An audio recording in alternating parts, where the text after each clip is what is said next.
पश्चिम बंगाल इस समय राजनीतिक उथल पुथल के सबसे बड़े दौर से गुजर रहा है। एक तरफ फलता सीट पर हो रहा चुनाव तो दूसरी तरफ राज्य के अलग अलग हिस्सों में चल रहा बुलडोजर एक्शन। वहीं तीसरी तरफ जहांगीर खान का चुनावी मैदान से नाम वापस लेना। इन तीनों घटनाओं ने मिलकर ये सवाल खड़ा कर दिया है कि आखिर बंगाल में इस वक्त सबसे ज्यादा असर किसका है, जनता के वोट का, बुलडोजर की ताकत का या राजनीतिक रणनीति का। आइए संक्षेप में जानते हैं इस रिपोर्ट में। नमस्कार, मैं उजाला, आप देख रहे हैं सत्य सर्वोच्च न्यूज।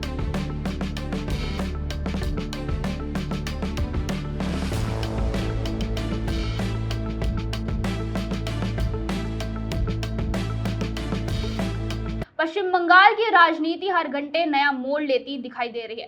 राज्य में एक तरफ चुनावी माहौल गर्म है, दूसरी तरफ बुलडोजर की कार्रवाई सियासत का केंद्र बनी हुई है। और इसी बीच एक बड़ा राजनीतिक फैसला सामने आया है कि जहांगीर खान ने चुनावी मैदान से अपना नाम वापस ले लिया है। इन घटनाओं ने पूरे बंगाल की राजनीति को और ज्यादा अस्थिर और चर्चित बना दिया है। सबसे पहले बात करते हैं फलता विधानसभा सीट की, जहां आज कड़ी सुरक्षा व्यवस्था के बीच मतदान कराया जा रहा है।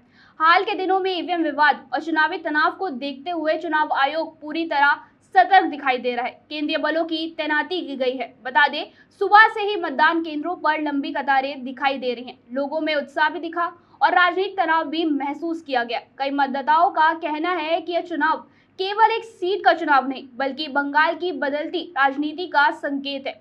यही वजह है कि सीट पर सभी राजनीतिक दलों ने अपनी पूरी ताकत लगा दी है। सत्ता पक्ष इसे जनता के भरोसे का चुनाव बता रही है, जबकि विपक्ष इसे सरकार के खिलाफ जनता के मूड की परीक्षा बता रहा है।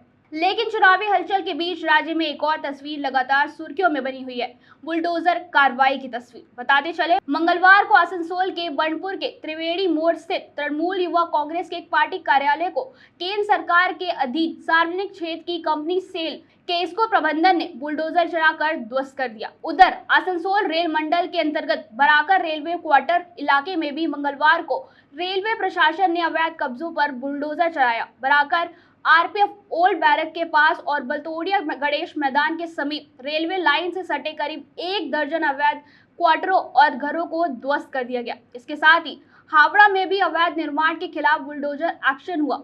हावड़ा नगर निगम के 44 नंबर वार्ड में एक भवन निर्माण को लेकर सोमवार को प्रशासनिक अधिकारियों की मौजूदगी में जेसीबी मशीन की सहायता से अवैध हिस्से को तोड़ने की कार्रवाई शुरू की गई। इसी राजनीतिक माहौल के बीच एक और बड़ी खबर सामने आई कि जहांगीर खान ने चुनावी मैदान से अपना नाम वापस लेने का फैसला कर लिया। उनके इस फैसले ने बंगाल की राजनीति में नई चर्चा शुरू कर दी है। राजनीतिक गलियारों में इसे लेकर अलग अलग तरह की अटकलें लगाई जा रही हैं। कुछ लोग इसे रणनीतिक फैसला बता रहे हैं तो कुछ इसे बढ़ते राजनीतिक दबाव का परिणाम मान रहे हैं। अब सबसे बड़ा सवाल यही है कि आखिर बंगाल में इस वक्त सबसे ताकतवर क्या है, जनता का जनादेश, प्रशासन की कार्रवाई या फिर बदलती राजनीतिक रणनीति? आपकी क्या राय है? कमेंट करके जरूर बताएं। और ऐसी खबरों के लिए देखते रहिए सत्य सर्वोच्च न्यूज और चैनल को सब्सक्राइब करना ना भूलें। धन्यवाद। जय हिंद।